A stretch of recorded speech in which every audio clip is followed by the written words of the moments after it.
పవన్ కళ్యాణ్ గారు పిఠాపురంలో ఆయన దిగారు, వర్మ గారి ఇంటికి భోజనానికి వెళ్ళారు, సాయంత్రం బహిరంగ సభలో పాల్గొనబోతున్నారు. సో 3 రోజుల పాటు ఆయన అక్కడే మకాం వేయబోతున్నారు. ఎలా ఉండే అవకాశం ఉంటుందని ఎప్పుడెప్పుడు అని ఎదురు చూస్తున్న వేళ అంటే ప్రస్తుతానికి ఆయన చేయగలిగింది చేస్తున్నారు. అంటే వర్మ అనే ఆయన కనుక అక్కడ అడ్డు తగిలితే పవన్ కళ్యాణ్ చాలా సమస్యగా ఉంటుంది. రెండవది కోరి తనే దాన్ని గెలుక్కున్నట్టుగా ఈ కాపు సోషల్ ఇంజనీరింగ్ చేస్తానని వాళ్ళకు దూతలను పంపించి వీళ్ళకు ఇది పంపించి అదంతా కదిలించి పెట్టారు. సో అది ఇప్పుడు ఒక విధంగా రివర్స్ గేర్లో ఉన్నట్టుగా కనిపిస్తుంది. సో దాన్ని ఎలా బ్యాలెన్స్ చేసుకోవాలి వీటన్నిటితో మీరు ఆయన దగ్గర నుంచి మేజర్ స్టేట్మెంట్స్ కూడా 3-4 రోజులు మీరేం చూడలేదు. ఏమి యాదృచ్ఛికం కాదు. అంటే రోజు మాట్లాడాలా మేము అది ఇది అంటారు, కానీ మాట్లాడినప్పుడు మాట్లాడుతున్నారు కదా పొద్దున సాయంత్రం కూడా. అందుకని ఇక్కడ సమస్య ఏమంటే వాయిస్ ఆ డైరెక్షన్ ఎక్కడో విమానము రాడార్ అంటారే, అవును, అది సిగ్నల్ ఎక్కడో తప్పిపోయినట్టుగా ఉంది.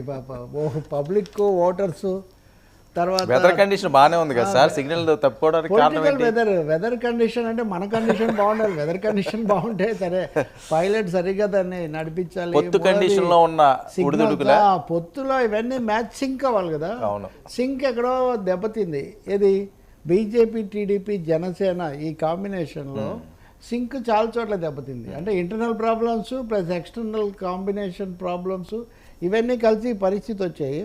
వర్మ ఎవరో చెప్పడం ఎందుకు, పరిపూర్ణానంద స్వామి మళ్ళ గుద్ది మరి ఇది చేయటు, ఇది బీజేపీ, నేను బీజేపీ రావాలని కోరుకుంటాను కానీ ఇది అందరికీ నష్టమే అని చెప్తున్నాడు. ఐవైఆర్ కృష్ణారావు మాజీ రాష్ట్ర కార్యదర్శి, ప్రధాన కార్యదర్శి, ఆయన బీజేపీకి వీర విధేయుడు లేకపోతే నిబద్ధుడు, ఆయన ఇది నా దెబ్బతీస్తుందని చెప్తున్నాడు. ఇంకా బీజేపీ నాయకులు అంతకుముందు చాలామంది ఆ 3 అసమ్మతులు దూరంగా ఉన్నారు, ఇప్పుడు కూడా దూరంగా ఉన్నారు. తాజా సమావేశంలో కూడా వాళ్ళు దీని మీద ఇటు సామాజిక కోణంలోనూ అటు రాజకీయ కోణంలోనూ తీవ్రమైన అసంతృప్తి వాళ్ళు వెలిబుచ్చుతూ ఉన్నారు.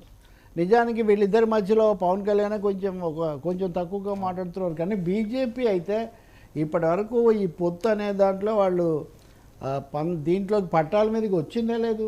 ఇది ఆదిలోనే హంసపాదులాగా ఉంది. ఇవన్నీ పవన్ కళ్యాణ్ చాలా భయపెడతాయి కదా. అవి రెండు దేశాన్ని పాలించే పార్టీ, రాష్ట్రాన్ని పాలించిన పార్టీ అని వాళ్ళిద్దరితో పెట్టుకొని తనకు అభిమానులు కాపులు వీళ్ళిద్దరితో కలిసి కొంత ఈసారి అసెంబ్లీలో ప్రవేశించాలని ఆయన బయలుదేరితే ఇవి ఎక్కువైపోయినాయి ఇప్పుడు. కాబట్టి పిఠాపురంలో ఆయన 3 రోజులు ఉంటున్నాడంటేనే మీరు అర్థం చేసుకోండి. అలా చేయి ఊపేస్తే సరిపోతుంది అన్న పరిస్థితి. సార్ పిఠాపురమే కాదు, ఏప్రిల్ 2 నుంచి కూడా ఆయన పిఠాపురంలో మకాం వేస్తున్నారట.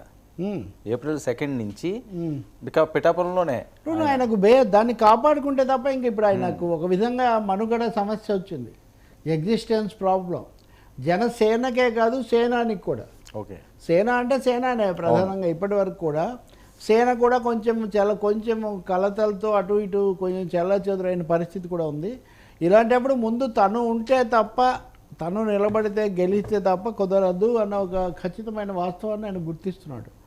అండ్ చాలా విషయాల్లో ఒత్తిక లేకపోవటము, అసమ్మతులు ఇవన్నీ అయినప్పుడు అక్కడున్న ఆయన స్వయంగా మాట్లాడతాడు. ఆయన ఫస్ట్ ప్రయారిటీ పిఠాపురం తన సీట్కి ఇస్తాడండి. You take it from me. గతంలో ఇలా చేయలేదు కాబట్టి 2 చోట్ల ఓడిపోయాను, వాళ్ళ అన్నయ్య కూడా ఒక చోట ఓడిపోయాడు. ఇవన్నీ చూసినప్పుడు ఆయన పిఠాపురాన్నే నమ్ముకొని అక్కడే మకాం వేయాలని బహుశా కృతనిశ్చయానికి వచ్చాడని మనం చెప్పొచ్చు. రెండో తెలుగుదేశానికి కూడా వేరే వాళ్ళ ఓట్లు రావడం వేరే విషయం. ఏ పార్టీతో పొత్తునైతే ప్రధాన ఆలంబనగా ఆధారం చేసుకున్నాడో ఆ తెలుగుదేశంలో కూడా కొంత అసంతృప్తి, అప్పుడప్పుడు అవి వర్మ మాట్లాడింది ఇవన్నీ చూసినప్పుడు అందుకే ముందు వాళ్ళ ఇంటికి పోయి భోజనం ఏం చేస్తే ఆయన తృప్తిపరచాలి. సో ఇవన్నీ చేసి రంగం సిద్ధం చేస్తారు. ఇక్కడ భోజనం సరే, ఈ లోపల అక్కడ ముద్రగడ అదే ఆయన ఆహ్వానం పంపించారు, మా ఇంటికి విందుకు రండి లేకపోతే అల్పాహారం తీసుకోండి అని. నిజమే కదా. ఇప్పుడు వస్తానని చెప్పారు, వస్తానంటే రండి అని పిలిచారు, పిలిచిన తర్వాత వెళ్ళలేదు. So who prevented Pawan, who obstructed Pawan అనే ఒక క్వశ్చన్ వస్తుంది కదా. హూ ఎవర్ ప్రివెంటెడ్, మీరు ఎందుకు ఒబ్లైజ్ చేశారు? మీరు పార్టీలో చేర్చుకున్నా చేర్చుకోకపోయినా మీరు వెళ్ళి హలో చెప్పి రావాల్సింది. మీ ఓవరాల్ గేమ్ ప్లాను, మీ ఓవరాల్ సోషల్ ఇంజనీరింగ్ స్ట్రక్చర్లో మీరు ఆయనకు వస్తానని చెప్పి మీరే కబురు పంపించి మీరే హడావుడి చేయించి ఆ తర్వాత సందేహాలు వస్తే కూడా శ్రీనివాస్ 1-4 సార్లు చెప్తూ వచ్చారు. అలాంటప్పుడు మీరు దాన్ని చాలా అర్ధంతరంగా ముగించారు. ఇప్పుడు ఆయన దాంతో ఆగ్రహంతో కుపితుడై అక్కడ ఆయన మీరు 3 రోజులు కాదు 4 రోజులు మకాం వేసి ఆయన అక్కడే మకాం వేస్తానంటున్నాడు ఇప్పుడు ఇంకా. అవును. కాబట్టి నా ఉద్దేశంలో ఆయన ఈవెన్ ముద్రగడ ఇంటికి కూడా వెళ్ళి ఒకసారి భోజనం చేస్తే ఉభయతారకంగా ఉంటుందేమో. పోటీ అది ఇంకా అవకాశం ఉండదు కదా సార్? ఇప్పుడు లేదులే, ఇంకా అవకాశం లేదు. డెఫినెట్గా ఒక విధంగా అతిథి మర్యాదలు లేకపోతే కనీసం ఆత్మీయ సంబంధాలు ఏ కోణంలో చూసినా అక్కడ కొంచెం మర్యాద తప్పింది. దానికి ఆయన తెంచుకున్నారు. ఇక్కడ ఒక్క సీనియర్ లేదా వృద్ధ నాయకుడు అని అనుకుంటే పొరపాటే కదా. వృద్ధ నాయకుడు క్రుద్ధ నాయకుడు అయ్యాడు, కానీ ఆయన వెనక కూడా ఒక ఎంతో కొంత ఉంది కదా, ఆయనకు ఒక సింబాలిక్ వాల్యూ ఉంది కదా. సో అది నష్టమైంది ఇక్కడ. వర్మది కూడా అదే సమస్య. కేవలం వర్మను సంతృప్తి పరచడమే కాదు, ఆయన సామాజిక వర్గాన్ని, ఆయన అభిమానులను వీళ్ళందరినీ కూడా సంతృప్తి పరచాలంటే పూర్తిగా మీరు చెప్పినట్టే ఇదేదో తాత్కాలికం అని ఆయనకు నమ్మకం కలిగించి రావాలి. ఆ పని తెలుగుదేశం కదా చూసుకోవాలి. నిజంగా చెప్పాలి, నిజంగా తెలుగుదేశం చూసుకోవాలి. నిజంగా అక్కడికి లోకేషో చంద్రబాబు వెళ్ళి వాళ్ళతో మాట్లాడాలి. కానీ ఇప్పుడు ఆ పని కూడా పవన్ కళ్యాణ్ చేస్తున్నాడు. తెలుగుదేశానికి నచ్చజెప్ప వర్మకు చెప్పి చేయాల్సిన పని ఎవరిది, లేదా అచ్చెన్నాయుడు చేయాలి, లేదా చినరాజప్ప చేయాలి, కానీ ఈయనే చేసుకుంటున్నాడు. That shows the situation. Janasena పరిస్థితి అది. సేనాని పరిస్థితి ఎలా ఉంటే సైనికుల పరిస్థితి ఎలా ఉంటుంది? Next question. సో ఈ ట్రాన్స్ఫర్ అనే అంశం ఇవన్నీ కూడా ఉభయ గోదావరి జిల్లాలో ఇక ఈయన ప్రయాణం, ఈయన ప్రచారంలో ఒక క్లారిటీ వస్తుందంటారా? అంటే ఇప్పుడు వరకు ట్రాన్స్ఫర్ అవ్వదేమో అని చాలామంది మాట్లాడే పరిస్థితి ఈ సీట్ల పంపిణీలోనే. బీజేపీ కూడా ఒక కాపు సామాజిక వర్గానికి ఇవ్వకుండా వాళ్ళు ఎన్నికలు వెళ్తున్న నేపథ్యం. ఎందుకంటే మనకి ఇప్పుడు తీసుకున్న 6 స్థానాల్లో ఎగ్జాంపుల్గా మనం కానీ ఒకసారి టచ్ చేస్తే వాటిని రాజమండ్రి అవనియండి, పురంధేశ్వరి గారికి ఏదైనా బలమైన సామాజిక వర్గం ఏం కాదు, అక్కడ కూడా కాపు ఓటింగ్ ఎక్కువ ఉన్నది. అలాగే గుంటూరు విషయానికి వచ్చేసరికల్లా గుంటూరులో కూడా బలమైన కాపు సామాజిక వర్గం ఉన్నది, అక్కడ కూడా వాళ్ళు ఎవరో కూడా ప్రయారిటీ ఇవ్వలేని పరిస్థితి. ఇక రాజంపేట విషయానికి వస్తే అక్కడ కూడా బలిజ సామాజిక వర్గం ఎక్కువ ఉన్నారు. సో ఏ ఈక్వేషన్స్లో ఎక్కడ చూసినా సరే ఇవే లోపాలు ఉన్నాయి. మరి ఏ ధైర్యంతో అనకాపల్లి వెలమయిన అక్కడ కాపు సామాజిక వర్గం ఎక్కువ.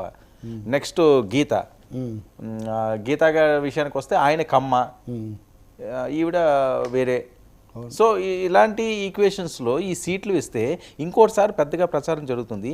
ఇదేవి కూడా అమిత్ షా గారి నోటీస్లో లేకుండా ఇక్కడి నుంచి కొంతమంది ఒక టీమ్గా చేరి నడ్డా గారితోటి మాట్లాడి ఈ లిస్టును ప్రకటించేశారు హడావిడిగా అని చెప్పి వీళ్ళే కంప్లైంట్ ఇస్తున్నారట కొంతమంది రాష్ట్ర బీజేపీ నాయకులు. అమిత్ షా దగ్గరికి ఆల్రెడీ మెయిల్స్ వెళ్ళినాయట.